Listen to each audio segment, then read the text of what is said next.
Okay. I want to be reviewing the movie Hereditary, which I own. I actually saw this movie back in September when it came out on DVD and Blu-ray. I just never got around to reviewing it.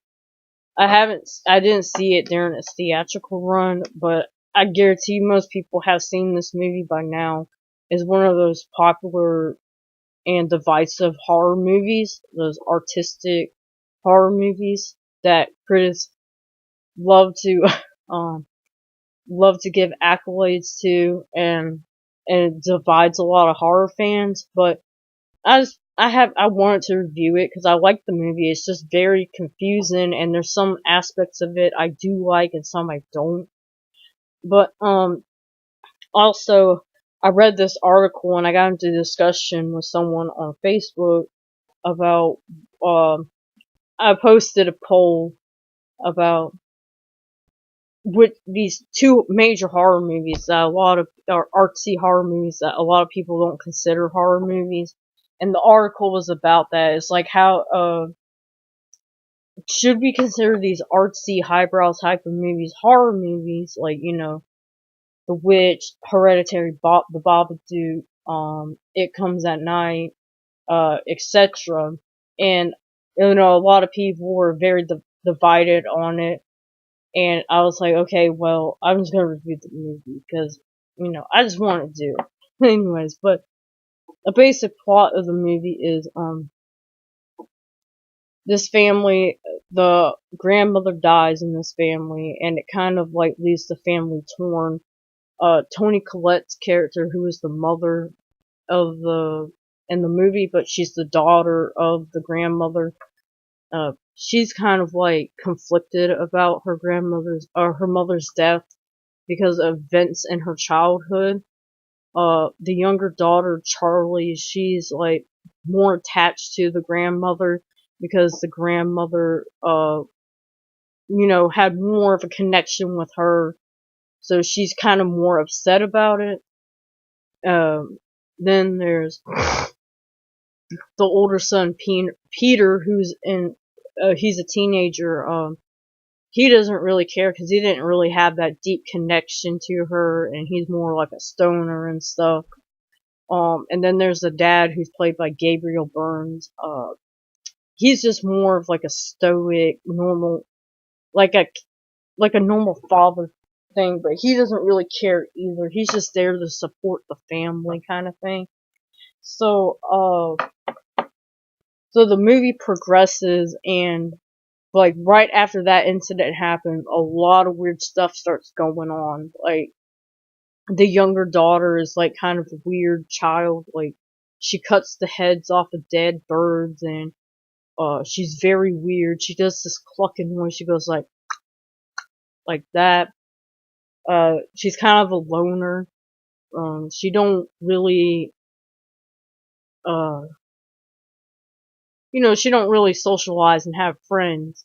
And like when you first watch the movie, you think, oh, maybe this movie is going to be about the daughter and her weird behavior. And then a significant event happens in the like middle part of the movie where Peter, the older son, lies, and he says, "Oh, I'm going to go to a family barbecue or a school barbecue." And the mom's like, "Oh no, you got to take your sister. She needs to get out of the house. She needs to socialize and stuff." And he's like, "Okay, I'll take her." So he takes her, and of course it's a party, which I found this scene weird because it's supposed to be like a typical high school movie party where, people are going there to drink and smoke pot and stuff. And there's like this one scene where they're making cakes and brownies, and there's like a scene where this girl is cutting up nuts, and it's like really fast. She's going like, but it's faster. It's like really fast. And I thought that shit was so weird. And then, but the younger daughter, Charlie, she has a nut allergy. So, for some reason, the brother's like, oh, go, get some cake. And I had to go upstairs and do something. But she goes upstairs to get high with this girl. And then, Charlie goes up to the upstairs, and she goes, "I can't breathe." I think that, yeah, Peter, "I can't breathe, Peter." She's having trouble breathing. And then Peter's like rushes down the stairs, jumps in the car. They're driving down the road, and Charlie's having trouble breathing, so she sticks her head out the window, and then you see her. He's driving really fast, and there's a light pole, and smack, you see Charlie's head go against it. And then it cuts to the next scene, and Peter's just sitting in the car, and he's just like stone faced, like what the hell just happened. And that scene was really creepy to me because that came off as so realistic. Like, how I bet you that's probably what happens most of the times. If something horrific happens, like a car accident or something, and then you find out that Charlie was decapitated in that car accident. It's not a gory scene or anything. It's just really fast and shocking, and it's kind of like, whoa, like, 'cause you don't really see kids die in movies, and I mean, you don't really see much. You just see your head like impact the pole, and then it cuts to the next scene, or cuts to Peter just sitting in the car, stone faced, like scared. And then the whole scene after that, he drives home. He goes upstairs and lays down in his bed and goes to sleep. And then it goes to the morning, and you hear the mother talking, and she's like, "Oh, I'm gonna go." She's talking to the father. It's off screen. You just see Peter's face, and she goes, "Oh, I'm gonna go to the store to get a few things." And she leaves, or you hear her walking down the stairs, going outside. You hear her open the car door, and then you just hear her screaming. And that scene just gave me the fucking chills. Like, cause I don't know, there's something about that. Like, there's a scene in Exorcist 3 with the confessional that really creeps me out. I don't know why, it's because of the lady screaming. But if you haven't seen Exorcist 3, watch it. This scene kind of reminded me, the scene in this movie kind of gave me that feeling, and that scene in Exorcist 3. But just hearing her screaming, and you don't see what the hell's going on screen, it just sent chills down my spine. And you're like, like something bad's gonna happen after that. Because, he just drove home and went to bed. And his sister's dead body was still in the back seat. But then it cuts to the next scene, and where you see Charlie's head in the middle of the road, and there's a bunch of ants all over it. So she was decapitated.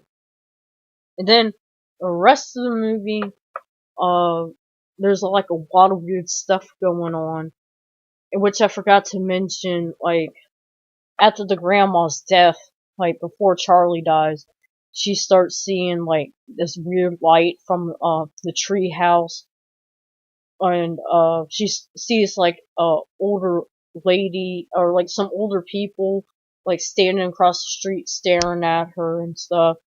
And you're like, it doesn't make sense at first, but then after that point, it does. And then after that incident happens, it just gets 10 times, after Charlie's killed in the car accident, it gets 10 times crazier. And I think this was like the best part of the movie, was the family drama, the heightened family drama. Cause it kind of reminded me a lot of like Pet Cemetery, like dealing with death and grief and, losing a child kind of thing. And then it kind of reminded me of Possession, which movie I watched Possession after this movie. But it, like, the heightened relationship drama in that movie, and like how it drives people insane, it has like similar beats to it. And that was the most disturbing thing in this movie to me, was the heightened family drama. Cause they're just saying some of the nastiest shit to each other.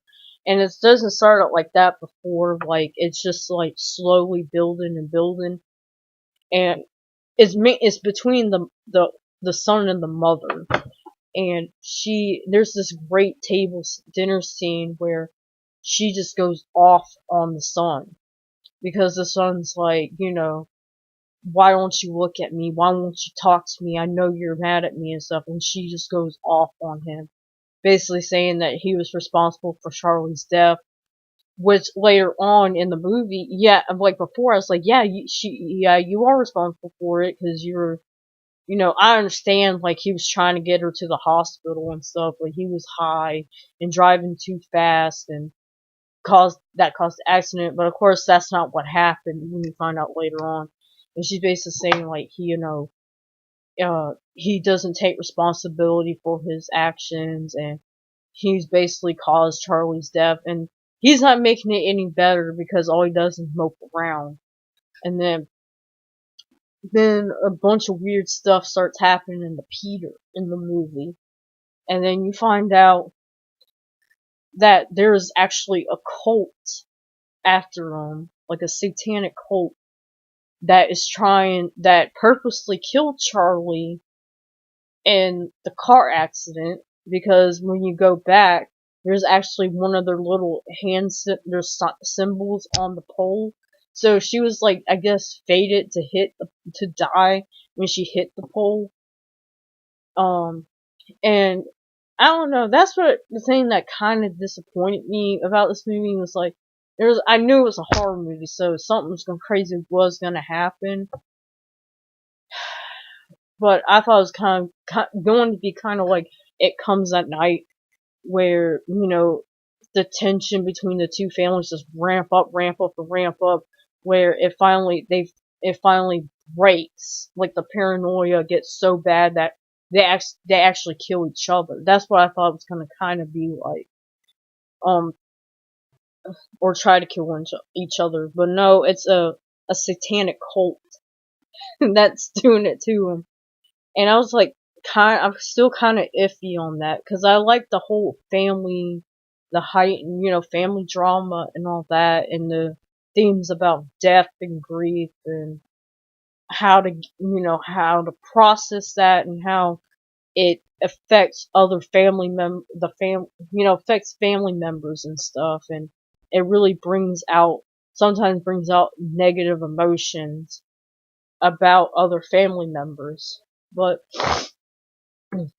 I like now, because they're talking about the clues, and I haven't rewatched the movie again, but, like, from what I saw and read, like, yeah, like, you can go back and look, and there's some things I saw, like, in the movie, and I recognize, like, there's a big theme about decapitation in this movie, and Charlie, they got something on the poster, like, that little toy figure right there is decapitated, and then, Charlie cuts the head off of a bird. There's a picture she drew where someone, I think it was a bird, got decapitated with the crown, and then the crown, like, plays on later on in the movie. Yeah, so there is little hints dropped in there to show, like, what it's leading it up to, and there's actually a demon in this called King Payman. Which there's also themes about why the grandmother wanted a boy so desperately, because, the demon Payman has to possess a male body in order to, I guess, have power in this world. And the demon's based on a real mythical entity, which I haven't done any research on, but I need to, because it sounds pretty interesting. But yeah, so that's why you find out why the grandmother wanted a boy so bad, because she needed to put this demon inside of the boy. And then, that's why the younger girl's name is Charlie, and, the grandmother was trying to get attached to her and stuff, but it wasn't working out, and that's why Charlie had to die in order, so that entity, because I guess the entity, which I'm still kind of conflicted on, I guess the entity of Payman was in Charlie, but it wasn't powerful enough, so that's why she had to die so it can enter Peter.